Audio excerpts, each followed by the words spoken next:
नमस्कार दोस्तों, आज बिहार की गिनती भारत के पिछड़े राज्यों में होती है।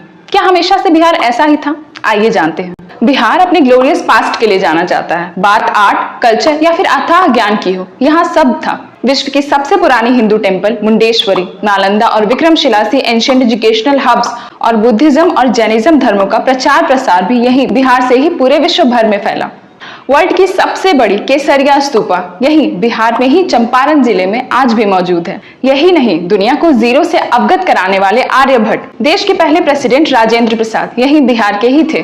आज भी बिहारी को एडमिनिस्ट्रेटिव सिस्टम का बैकबोन कहते हैं, क्योंकि देश के ऑलमोस्ट हर जिले में कम से कम एक डीएम या एक एसपी आपको बिहार से जरूर मिल जाएंगे। लेकिन फिर भी गिनती तो इसके पिछड़े राज्यों में ही होती है। इतनी ज्यादा ग्लोरियस पास्ट होने के बावजूद भी बिहार कहाँ लैग कर गया?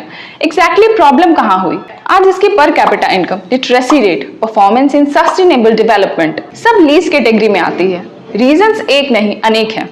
स्टार्ट करते हैं कॉलोनियल टाइम पीरियड से। सबसे पहली और बड़ी वजह थी ब्रिटिशर्स की परमानेंट सेटलमेंट एक्ट, जिसके तहत फसल हो ना हो लोगों को fixed amount of money as a tax Britishers को पे करना होता था। Zamindari system was the second huge reason.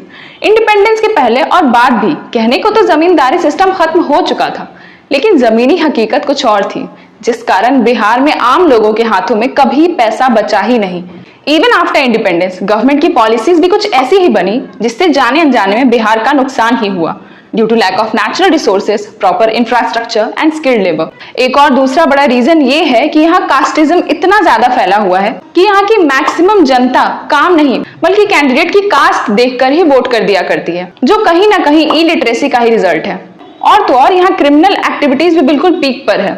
Jungle raj, dowry, land and property disputes, kidnapping बहुत आम है।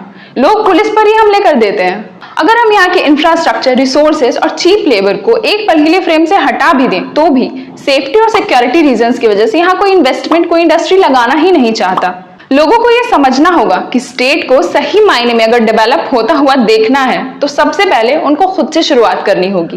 वो किस गवर्नमेंट को चाहते हैं, क्यों चाहते हैं, एक एक चीज की वैल्यू उनको पता होनी चाहिए। बच्चों को पढ़ाना लोगों की प्रायोरिटी होनी चाहिए और बीइंग द लीडर गवर्नमेंट को सबसे पहले प्रॉब्लम्स का पता होना चाहिए, ताकि वो प्रॉपर प्लान कर सॉल्यूशंस ढूंढ सके। लॉ एंड ऑर्डर को कैसे वेल एस्टेब्लिश करें, एजुकेशन, हेल्थ, पब्लिक इंफ्रास्ट्रक्चर, अपने स्टेट में यूथ कैसे एम्प्लॉयड हो जाए, पर्सपेक्टिव ये होना चाहिए। ऐसे ही और वीडियोस के लिए सब्सक्राइब करो, बेल नोटिफिकेशन ऑन करो, और अगर सजेशंस है, कंस्ट्रक्टिव क्रिटिसिज्म है तो कमेंट सेक्शन आपके लिए खाली है। और भी वीडियोस के अपडेट के लिए मुझे इंस्टाग्राम पे फॉलो भी कर लो।